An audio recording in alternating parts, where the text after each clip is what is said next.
This conference will now be recorded. Good evening, everyone. Welcome to Family Matters for tonight. This evening, we're going to be talking to Ben Picture on a great topic, social media. Now, social media has grown up all around us at an incredible speed since what I understand was the first social media platform of 6 Degrees in 1997. I might be wrong there. You'll be able to put me right later on, Ben. But today it seems like there are hundreds of different social media platforms all over the place vying for our participation and our emojis. The question is, what is actually happening when we use social media? How dangerous is it to our privacy or our thought processes? And where do our kids stand with it? So tonight, Ben is going to share with us some insights about this beast that has invaded our lives and how we as families should react to it. So welcome, Ben. Good to have you on Family Matters. Oh, no sound. No sound. Your red light's flashing. Yeah, sorry, I was trying to be a professional. It's nice to be here and nice to be back. Thank you. Wow, that was way more professional than your first attempt. Right, let's just open with a word of prayer.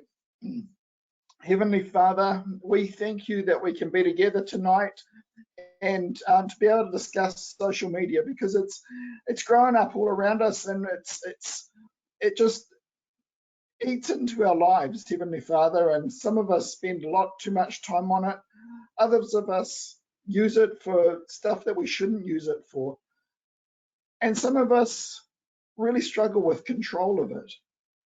And we pray, Heavenly Father, that tonight you would help give us some of those keys and the understanding and the willpower and the help that we need to be able to get our lives in control and in perspective, and to be able to honor you and glorify you first of all. Please give Ben wisdom tonight as well, and help him to be able to encourage us. Thank you for all your blessings through Jesus Christ. Amen. Amen.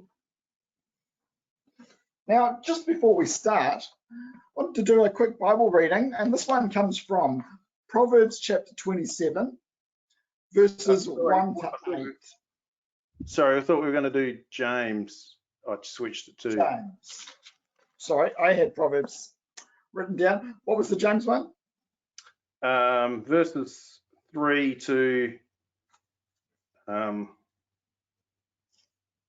think it's about 12. Sorry about that. Now it's me looking unprofessional. Which chapter? I'm just looking back at my email. James 3, verse 3 to 10. James 3, 3 to 10. Sorry about that. Okay, James 3, verses 3 to 10. And if Josh is listening, you can edit out the previous bit. When we put bits into the mouths of horses to make them obey us, we can turn the whole animal. Or take ships as an example. Although they are so large and are driven by strong winds, they are steered by a very small rudder wherever the pilot wants to go. Likewise, the tongue is a small part of the body, but it makes great boasts. Consider what a great forest fire is set on fire by a small spark. The tongue also is a fire, a world of evil among the parts of the body. It corrupts the whole person, sets the whole course of his life on fire, and is itself set on fire by hell. All kinds of animals, birds, reptiles, and creatures of the sea are being tamed and have been tamed by man. But no man can tame the tongue. It is a restless evil, full of deadly poison. With the tongue we praise our Lord and Father, and with it we curse men who have been made in God's likeness. Out of the same mouth come praise and cursing. My brothers, this should not be.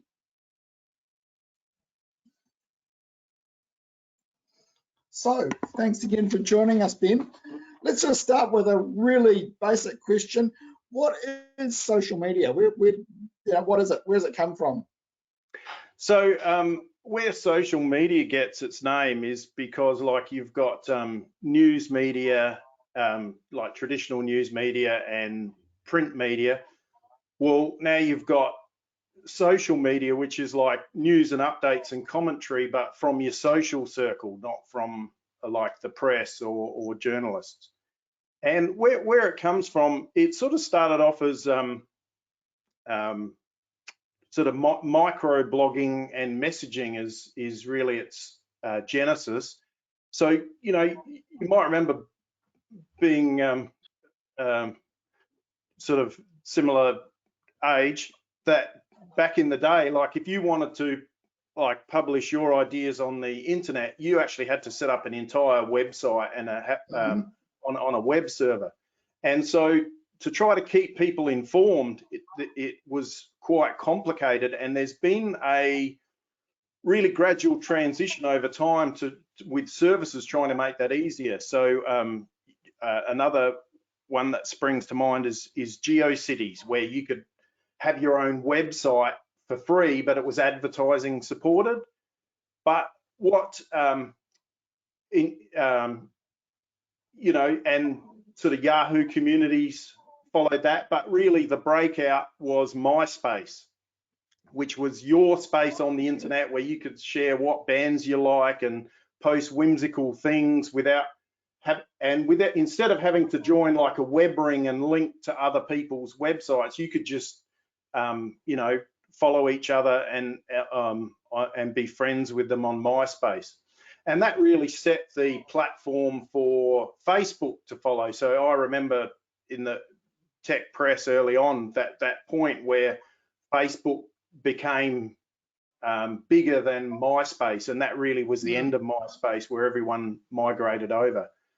And then added to that, there's also elements of messaging. So Twitter, for example, came about because in the US they used to be charged exorbitantly for SMSs. So Twitter was really the forerunner to WhatsApp, where you could post a message and notify all your friends simultaneously without all of them being charged for a text message. And then Instagram was about, like, you know, trying to make sharing things even easier. Initially, it was just sharing a photo. You didn't even have to do a post. You just uploaded a photo. So it's really been about the simplification of sharing information. And so now we've got to live streams and short video clips that are just really easy to do with the current platforms. But in its essence, social media is really news and information from your social circle rather than from print media or journalist media. Yeah. Okay. So that doesn't sound all that bad when you put it that way. Yes, the trick is the advertising supported, but that's the thing that's the genesis of those models.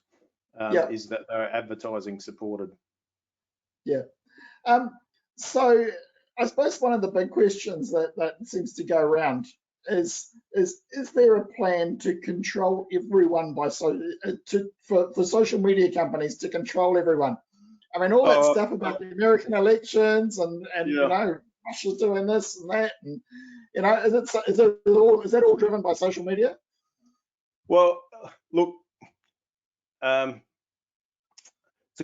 it's good to get the conspiracy theories out the way first, but look, it's a bit of a complex answer because I guess the control has come more by mistake. So it started with programmers wanting to keep users engaged and using the platform because it's advertising supported. They get dollars for how many clicks or views, or like how long people's eyeballs are watching their social media sites. So if you want to, you can actually go search for Facebook developers and YouTube developers who have sort of come to a real mea culpa and actually have gone around apologizing and saying that it was a mistake. They were young, naive developers just trying to make people stay engaged with the platform and didn't realize how addictive it was. So, you know, things like now you've got a never-ending stream of feeds that you pull down. It's like a poker machine, you know, like you pull the lever and get, you know, another new exciting post maybe. So all that stuff that they did to make people be engaged and stay looking at the system now actually has people, basically it activates similar endorphins to gambling in people that they actually get addicted to it. And that was completely accidental.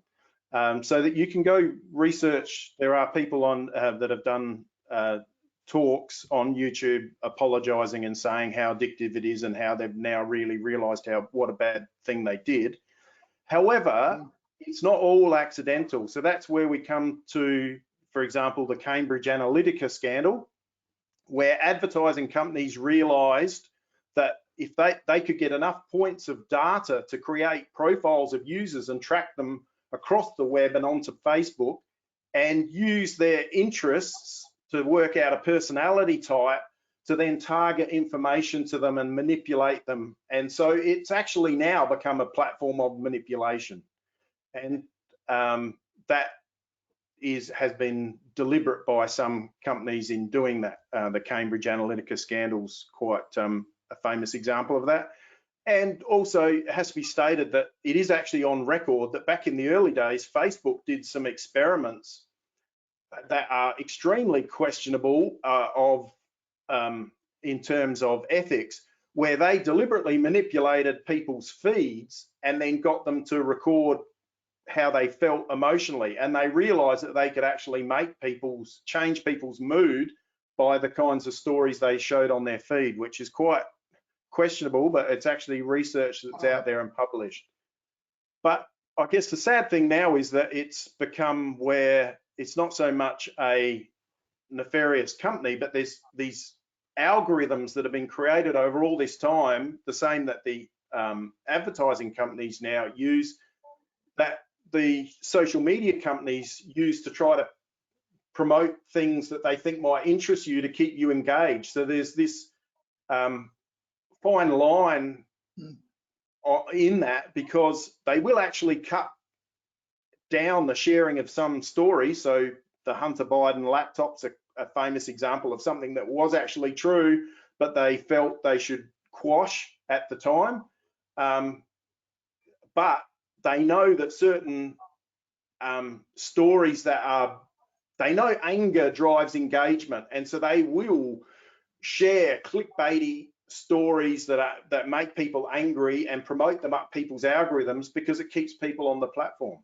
And so things that might upset you get promoted by the algorithm deliberately. So they're, in a sense, I guess that's why it's a fine line. They're not deliberately controlling us, but over time, this whole algorithm and engagement has created almost a control, and certainly the addictive nature of wanting to see updates.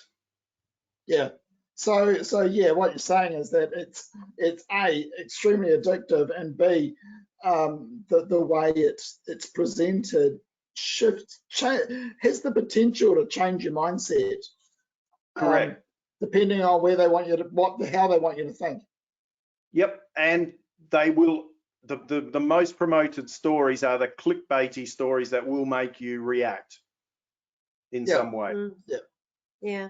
Yeah. This is all very fascinating for me. I have to admit that I'm supremely ignorant about anything social media-ish. So I guess the next question is, are there benefits to social media? You know, you've talked about some of the things that can be problematic. What are some of the benefits? Yeah, look, there's no, I mean, a lot of people are on it. So, I mean, it is addictive, but there are benefits in that it's a really great tool. So like, especially for, you know, young people after a study weekend or a youth conference, you can swap details and keep in touch with these friends that, you know, could head off to the other side of the world, but you've got something in common with. So it is actually an amazing tool to keep in touch with your social circle. So yeah, it's really great when you've got friends at a distance, especially friends overseas. It's also really good because it has morphed into, you know, you can follow breaking news and be informed about things before they even hit the like print media, because you can follow the same routers or you know, breaking news stories on your social media feed. So you can actually stay, if you know, being informed and up to date on world affairs, and getting an insight into what people are experiencing in certain disasters or areas. It's an amazing tool from that perspective. But it's also like the social media versus print media. It's great because you can actually curate a feed and follow your interests specifically. So if you're interested, for example, in what's going on in the surfing world, you know, I'm sure I speak for most of us, where you want to stay up to date and follow your favorite surfers like Mick Fanning, or you know, check out what Robbie Nash is doing in retirement, or follow young Kai Lenny, and you get first-hand access and their reactions about what they're doing. So as a young teenager, if there was a surf competition in Spain, I would have to wait for the Surfing World journalists to write it up with photos and print it, and then it would get shipped to Australia, and I would buy it on the newsstands on my way to uni and read it on the bus. Well, these days, I can actually see real-time Kai Lenny's reaction to big wave surfing in Nazare right while it happens from his perspective. So there's sort of, if you've got, you know, specific interests, you can actually follow them on social media much better in real time than you could with print media. The other thing about social media, it's definitely can definitely be a useful tool then.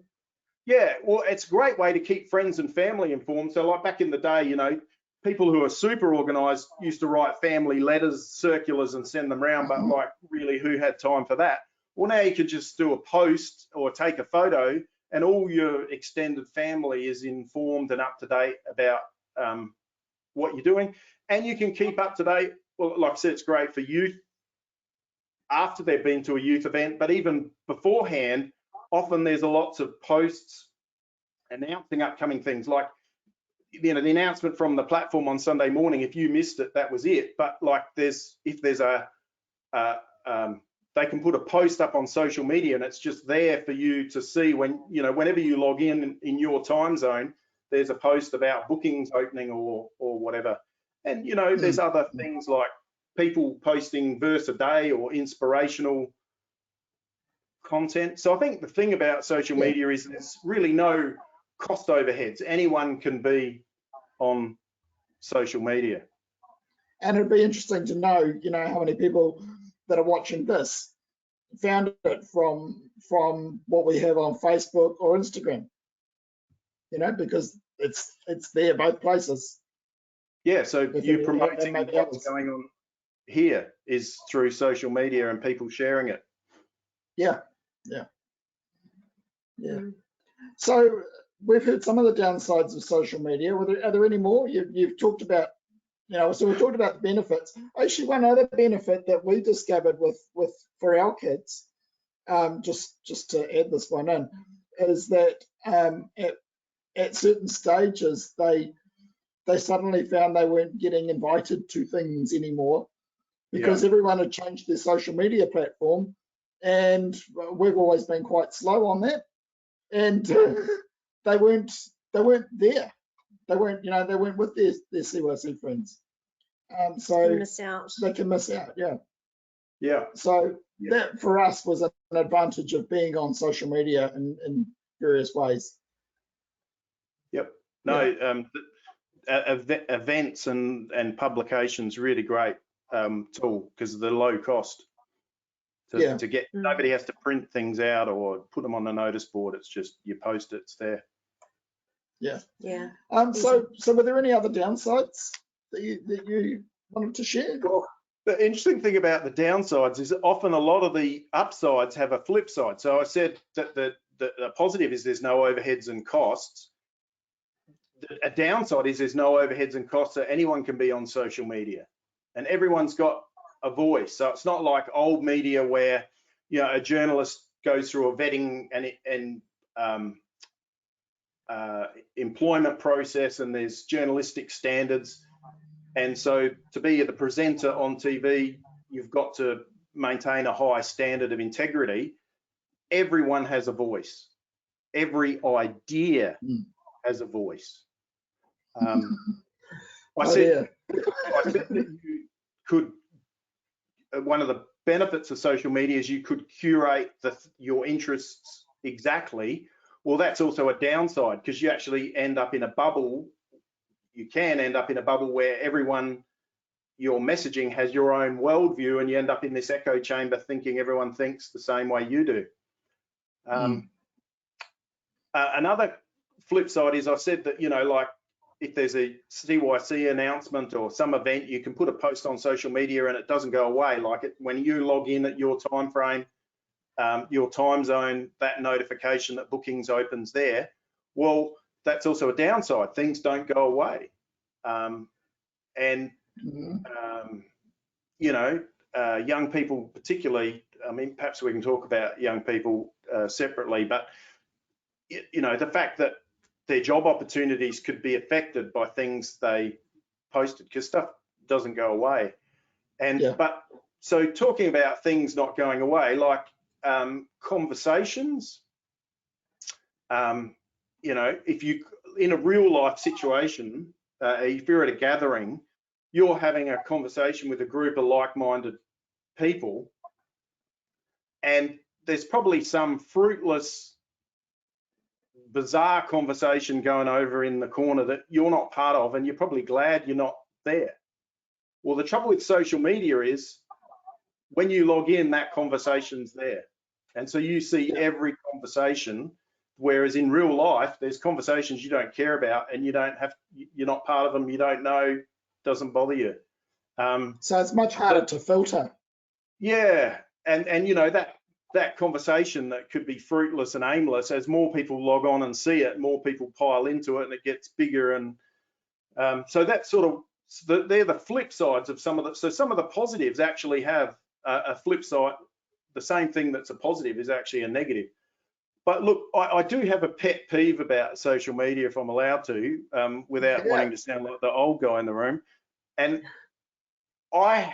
my gripe is that social media has devalued the meaning of the word friend. So I have lots of acquaintances linked on Facebook, but they're not all real life friends. And I think a downside of social media is this, this whole network where you're often dealing with content because of acquaintances of your friends. So you're friends with someone and somebody in their social circle posts something that you're just not interested in, but it comes across your feed because you're friends with the person that they referenced or posted it on their page. So you get exposed to a lot of stuff that you're just not interested in. And like I said, the algorithms will will try to introduce you to things that they know make people angry and that they'll click on, or that are titillating, or you know, everyone's clicking on this thing, surely you're interested as well. And just don't get me started on these so-called influence, because I'll start to sound even more old and cantankerous, so I'll leave that one there. I think the real problem with social media is it's not real life. So in the sense that people don't post their whole life, what their feed is highly curated. It's the highlight reel of their holiday, as it were. You know, they didn't show you the hours stuck by the side of the road. They showed you the one great sunset. So, you know, we can get sucked into thinking that someone's living a wonderful life, or we can be on the other side where we're fabricating these highlights to make out we've got a better life than we have. And again, you can go research this. Social media is seen by mental health experts as a key driver in the current epidemic of depression. So Yeah. not just because of that, like there's, you know, you'd normally be satisfied with your relatively ordinary life, but now because of exposure to social media, you've got something to compare it to. What others are doing, your life suddenly doesn't seem so good, and then you don't enjoy it as much as you should. Or unfortunately, the other thing is often true too, where family and friends can sometimes look a lot better at a distance, and when you start sharing things on social media with them, you suddenly realize they have ideas and opinions you don't agree with, or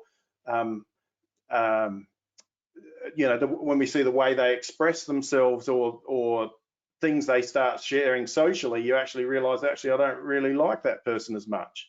And so suddenly you don't feel like a friend to that person. You've lost that friend connection because they don't feel like someone you connect with, and suddenly you start feeling a lot more lonely in all these connections, where that's the other side of depression. You can have all these social media connections but not feel close to anyone.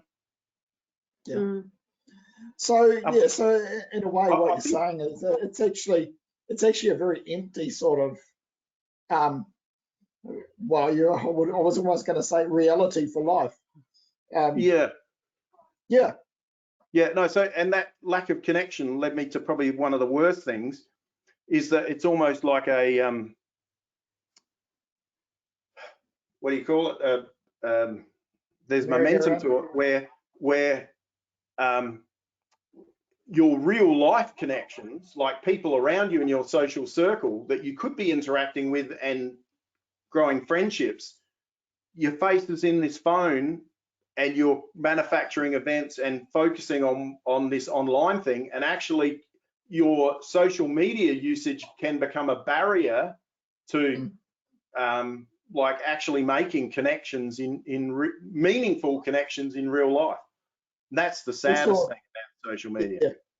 We saw a classic example of that when we were walking along the beach. It was a beautiful day.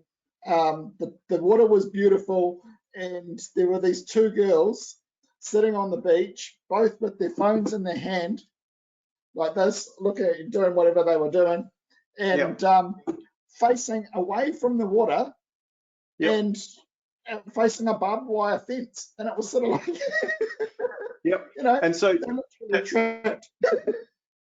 that's exactly that case in point, where there's a beautiful day and a beach to enjoy, but one of their friends might be in Hawaii at the moment, and so therefore their day suddenly doesn't feel as good as they felt it was first thing this morning, because one of their friends has posted something fantastic, and they're not interacting with each other because they're both in their own social online.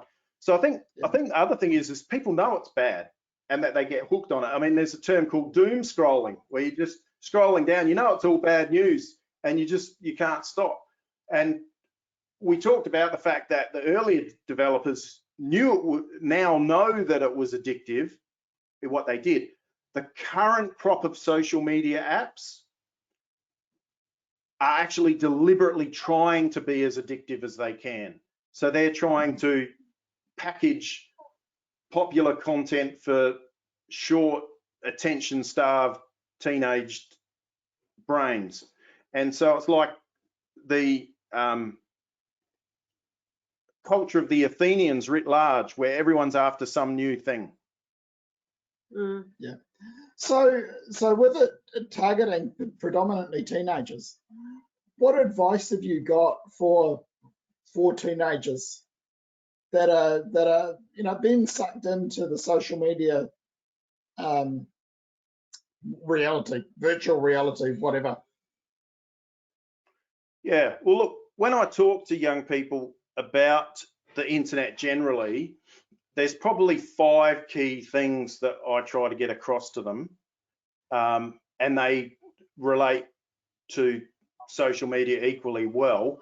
So the first thing is to have limits on your usage, and the best way to do that is find some physical activity that you like to do, or some other activity, and make sure that you're having internet free time in your life doing some other activity. And you know, that you try to primarily interact with your friends in person as much as you can. You know, like we said, the friends you meet at youth conferences and that overseas, you're going to interact with online, but your friends locally, try to make sure that it's actually you're interacting with them in person predominantly. But you know, your phones these days can actually give you a report of, and email it to you weekly or whatever, of how much social media time you're using, and how much time you're spending on social media apps. And so that's a really good milestone. Like I said, that you should be making sure that you're doing some physical activity or something healthy or something relaxing, where you're leaving your phone behind for more hours in a week than you're spending on social media. That's a really important balance to get right. Yeah. So that's number one. The second thing that I like to tell young people is explain to them a little bit about how the internet works. And that is, any message can be email, can be on social media. You've got no idea who could end up seeing that message, who it could be shared with, and potentially that could really affect your life. So before you post any message on the internet, the thing that I tell young people to think about is, does it pass the fridge test? Fridge test. Wow. Yeah. And the fridge test is, would you like to have these words that you're about to say to someone else on that person's fridge, so that other people can read it? Because anything you send on the internet is like a postcard. You know, it goes through mail servers, and that mail server is like the postman reading the address of where it's got to be sent to, and then the message goes through the mail servers and then ends up with someone like a postcard. And they could just throw it in the bin, or they could put that on their fridge, and you don't know who's going to come into their house and go, oh, there's a postcard from Ben, turn it over and read it. And that is social media, that is email, all messages that you send via the internet. And don't worry about these ones that say that they'll tell you if someone snaps a screenshot, they can just take a photo with another phone. Like, any message that you send on the internet is a postcard, other people can read it. And you don't know how long down the track someone's going to turn that postcard over on someone else's fridge. So if you don't want that words you're about to say, if you would not like to see them on your friend's fridge, for them to, you know, turn over, for anyone in their house to, or visitor at any time in the future to just turn over and go, oh, that's an odd thing to write on a postcard, don't post it as a message or an email. Mm. Yeah. So number 3. Okay, the thing is that anything that's on the internet's there forever. You might think you can delete it, but it's all backed up and copied somewhere. So again, think carefully about what you post. The fourth thing is, don't feed the trolls. There are people out there not worth engaging with. Can you just do a little definition for me on this, because I'm old? You know, what is a troll? Like troll in my day to live under a goat, where billy goats used to be. Bridge. Well, billy goats used to be. There's people out on the internet that just exist to be nasty, and they will. It's an unfortunate effect of our society that they feel good about making other people feel bad.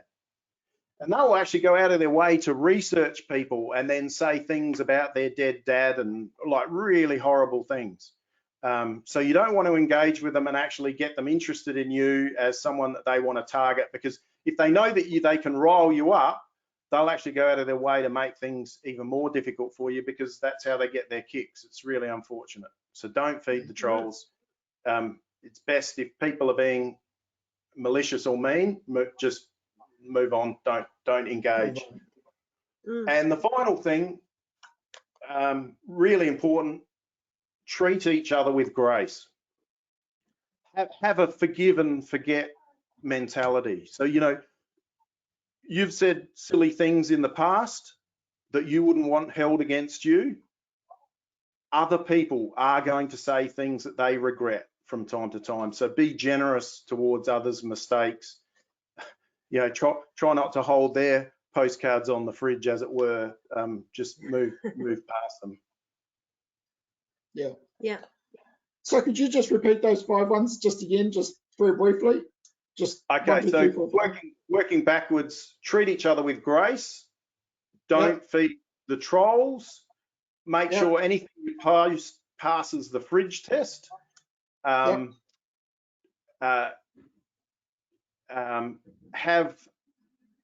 limits.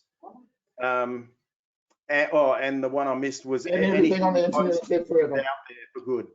Yeah. Right. Yeah. Okay. So what would you advise parents to know about social media?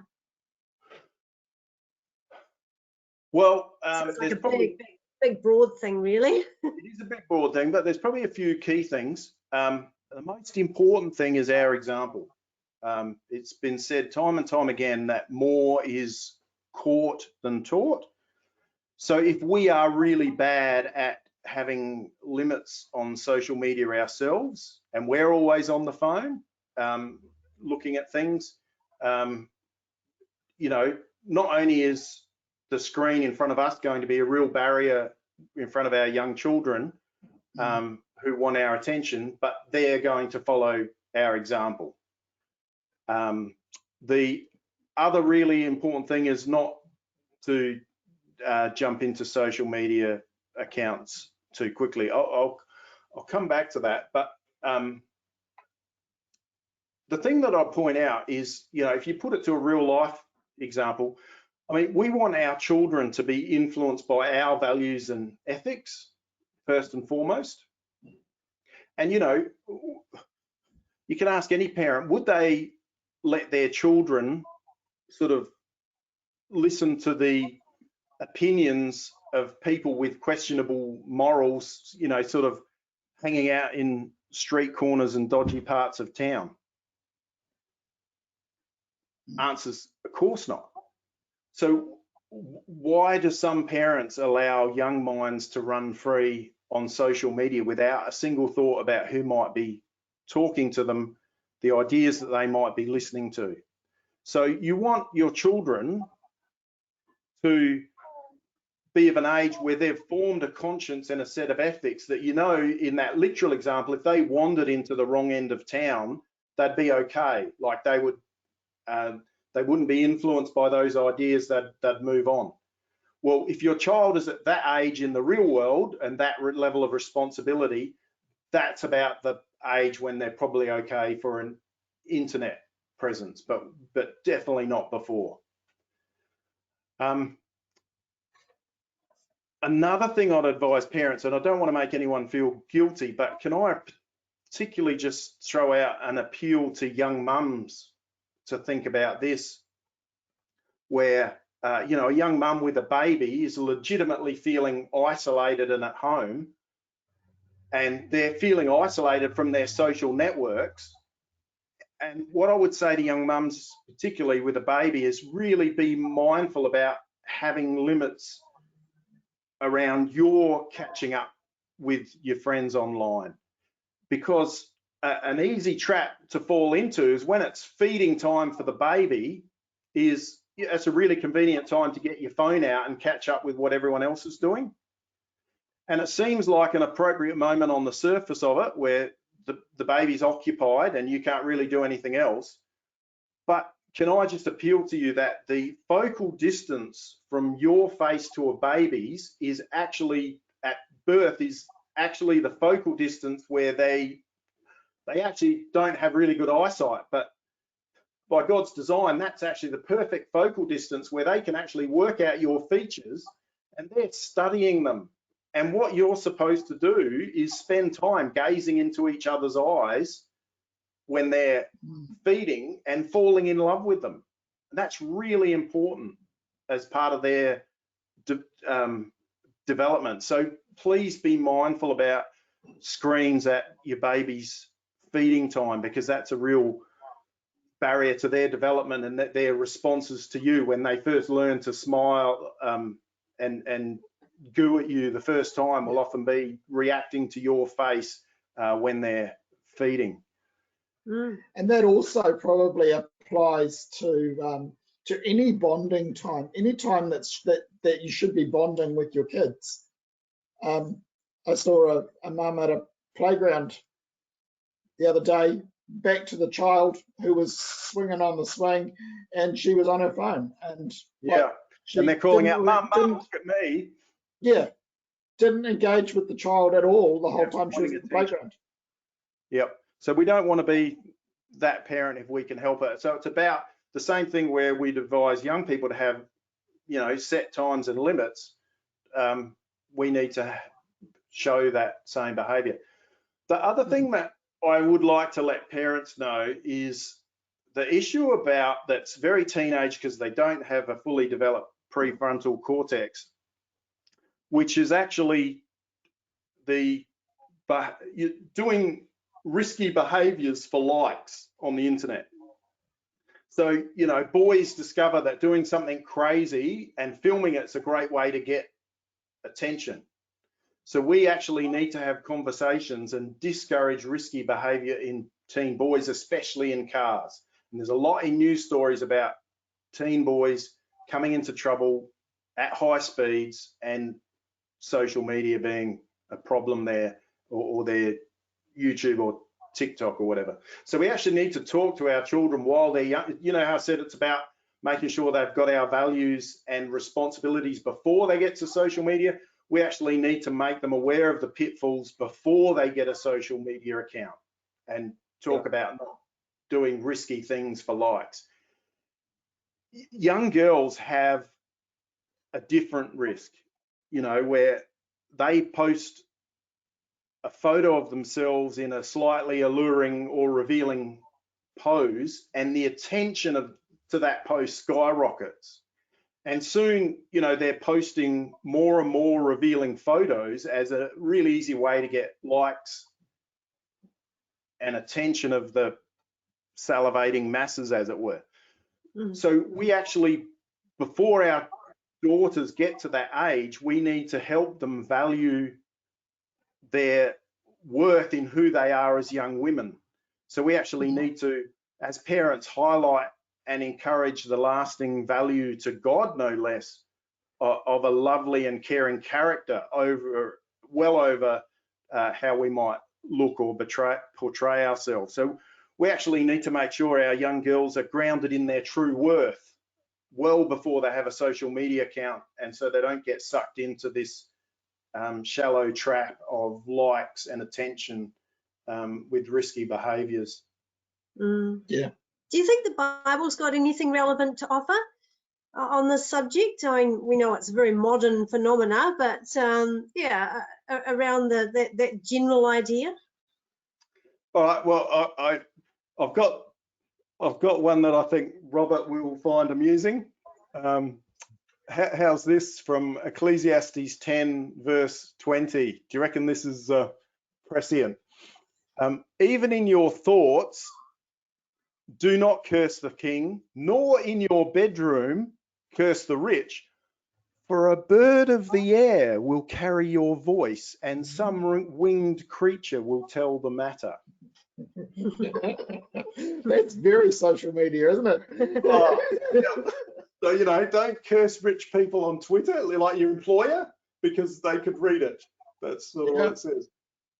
I do find that one quite amusing. But look, I think when thinking about, the Bible in the modern context and modern day-to-day life, I can't go past the book of Proverbs. Now, I've heard it said that like Proverbs, when you read it, can seem a bit of a jumbled mess. There's sort of all these ideas, higgledy-piggledy, sort of randomly repeating, but not in any sort of semblance of order. And I've heard it once said that like Proverbs is written like real life, you know,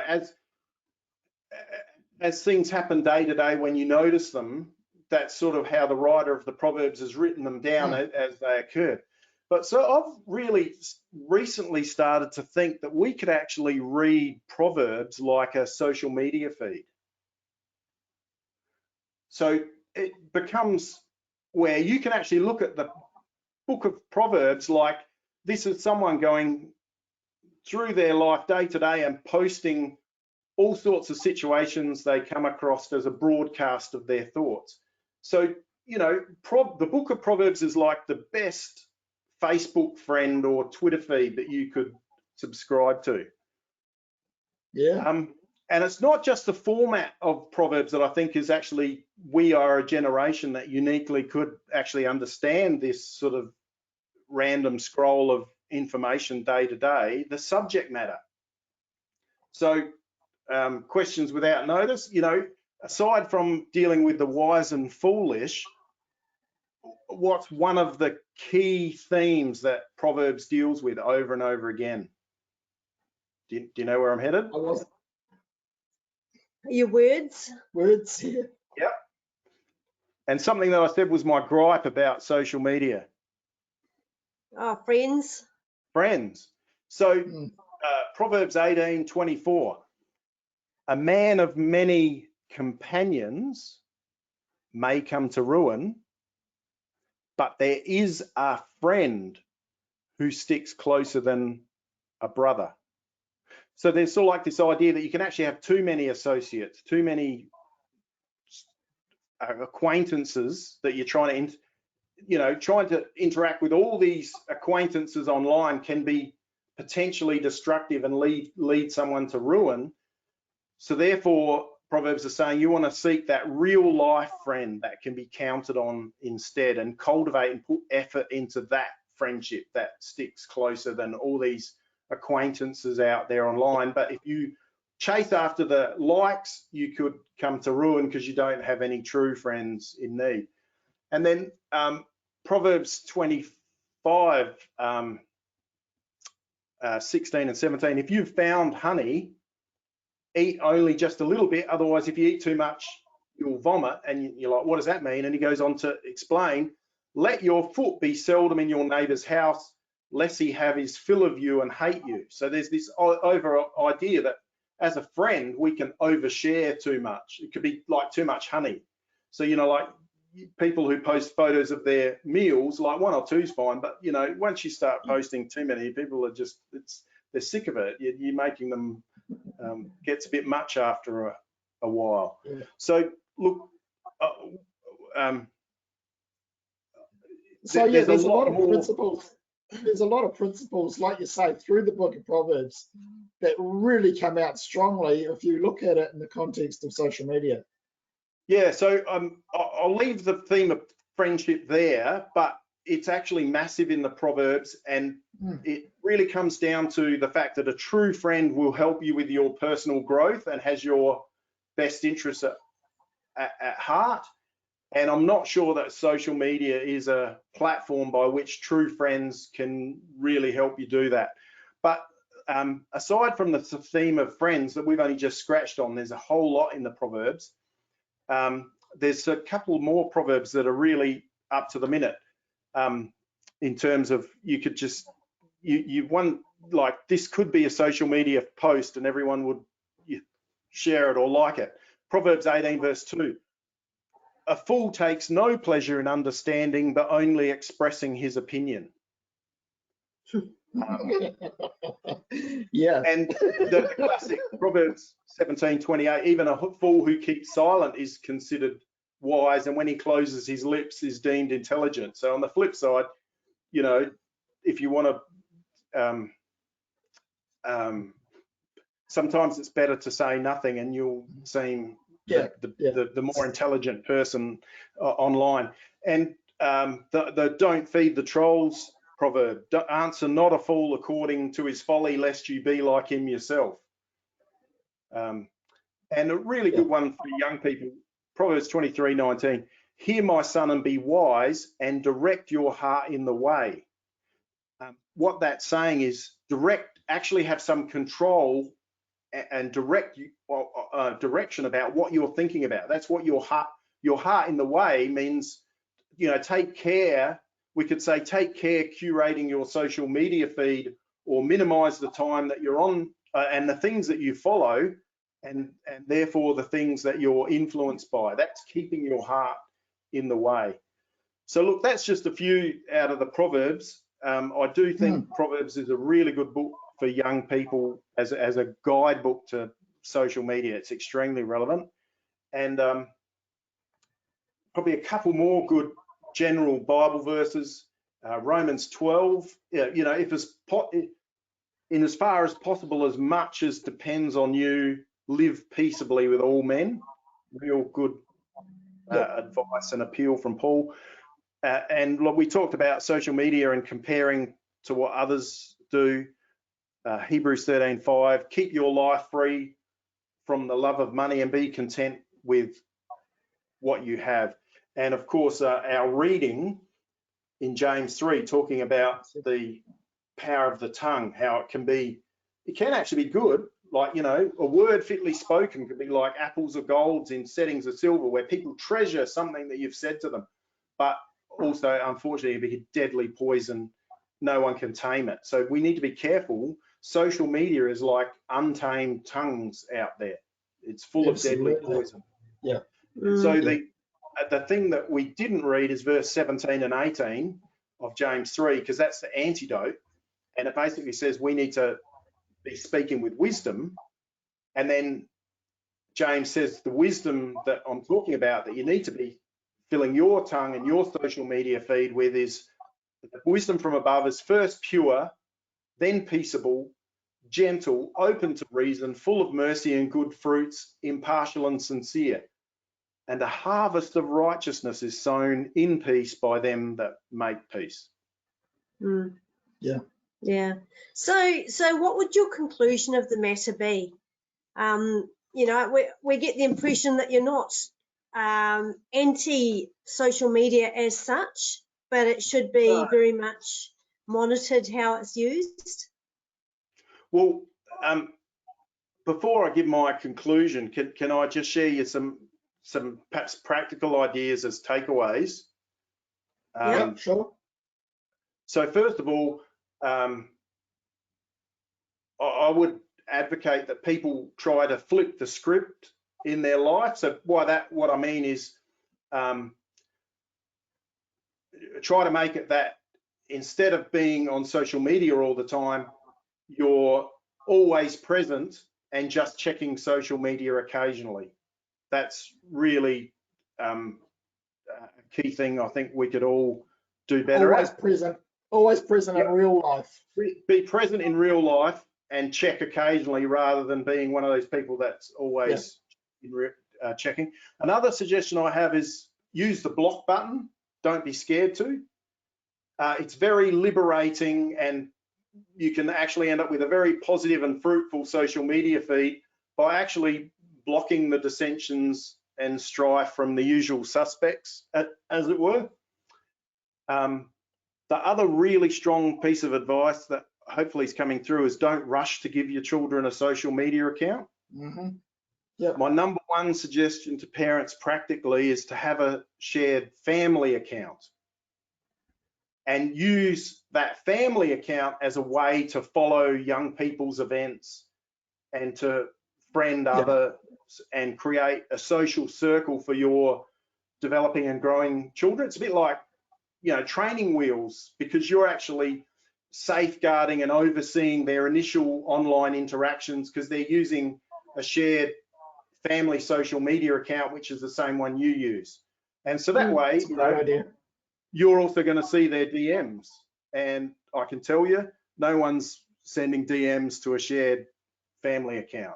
So it's just safeguarding everyone. So instead of them missing out on you know, people, their friends organising by social media. You create the social media links and friend their friends and youth networks with a family account that you all. And so linked to that, I know we're talking social media, but I also recommend that families don't give their children their own phone till like when my children were old enough to have a part-time job and work and earn money. That's when they bought their own phone. We had shared family phones, and so those shared family phones have the shared family social media accounts. You know, that would be my strong advice. And so related to that, the use of phones and screens is a really big problem. So don't use phones as alarm clocks for your children in their bedrooms. Keep phones out of children's bedrooms overnight. Have a central charging station where screens and iPads and phones go in for charging overnight.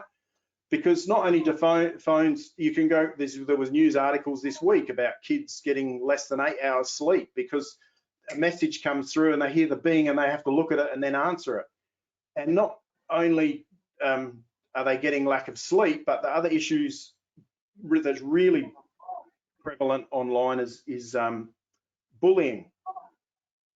So, you know, in our day, Robert, you or I might have had a bad day and got teased at school, but when we go home, it's like a haven, you know, and we've got hours to recover before we face the next day when hopefully everyone's forgotten it.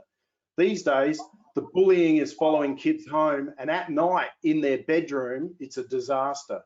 And so there've actually been cases of children suiciding because they're relentlessly targeted. So you can imagine a young child where everything at night seems to be worse. They're in, you know, it's 11 at night, there's this online harassment and bullying going on, and they're teenagers without a fully developed prefrontal cortex. They haven't had enough sleep, and then they think that the answer's to end everything because they're just not thinking rationally, and that screen and phone shouldn't be in their room. They shouldn't be engaging online at night. And it's really, this is real things I'm talking about. It's really sad. So really strongly, buy alarm clocks, keep screens and phones out of children's bedrooms. It's really disruptive. And the other thing you do is keep each other accountable. If you don't have a family and but you got a group of friends, the great thing I've heard of is, you know, people going out to the restaurant and putting all their phones in the center of the table. Yeah. And the first one to reach to grab their phone ends up paying the bill. Otherwise, but you know, you can keep each other accountable like that. Is that sort of some helpful ideas there? Anything you? Yeah, I love that. Yeah. Across? Yeah. Well, we're out of time. So have you got any, you know, quick wrap up that you'd like to share with us? Look, I think the thing is that social media has benefits, but it is actually designed to be a people trap. You're the product. So, you know, I think, so we need to be aware of that and be cautious about how much time we use it and how much we utilize it. It is a tool like anything else. We need to be aware of the traps. The other thing is, I think we need to realize that society is accelerating towards this whole so that list that Paul tells Timothy in 2 Timothy 3, envy, jealousy, covetousness, unthankfulness, unholiness, that's all being accelerated by social media. So when Paul says this is going to be the last days, we're seeing the tool by which that is being accelerated and outworked. But Paul also says to Timothy, godliness with contentment is great gain. So the antidote is for us to cultivate real friendships, to have care and compassion, have prioritize genuine connections with people. So by all means, follow your friends, but invest in proper connections. And so my conclusion would be, you know, if we're going to use social media, Philippians 4 verse 8, whatever's honorable, whatever's just, whatever's pure, whatever's lovely, whatever's commendable, if there's any excellence, anything worthy of praise, think on those things. Have those things in your curated feed. Yeah. Thank you so much, Ben. We've really appreciated your time tonight, and your wisdom and the work you've done on social media. It's been really good, and I know there'll be a lot of people that will have found this really helpful, especially the really practical ideas. Yeah, that's great. Thanks for sharing your expertise. Thank you very much. Yeah, my pleasure. Yeah. Coming up on Family Matters, May the 23rd, we have Pornography Updated. Now, that was a very popular topic we had a couple of years ago, and Gary Steele is going to update that for us on May the 23rd. If you'd like to receive updates about what's happening on Family Matters, what's coming up, or resources from these sessions, just email me, robert@thinkythings.com, and put Family Matters in the title bar, and we'll add you to the email list. Also, if you want to see past recordings like this one, you can Google Pakuranga Christadelphians, and you'll find us there, and just click on the Family Matters link. So, Ben, would you mind closing with prayer, please? Sure. Thank you. Our loving Heavenly Father, we come together enfolded in your Son, into your presence. And we're awed by your power and the knowledge that we have that you are everywhere present. And so we're praying for your help and guidance in each of our lives. We ask for godly wisdom as parents. We ask for the conviction to do what we know to be right in our lives, and for your help to prioritize being present and a caring and kind and compassionate true friend to those around us, in the same way that your Son has given us an example of being a true friend to us. And we look forward to developing further the real connection that we have with you in your plan and purpose with this earth and throughout our walk daily in our lives. We ask that you might watch over and bless all of us and help all of us who struggle with these things. And most of all, we pray for the return of your Son to transform this earth and to make it fruitful and productive and full of praise to you. Through your Son, we ask everything. Amen. Amen.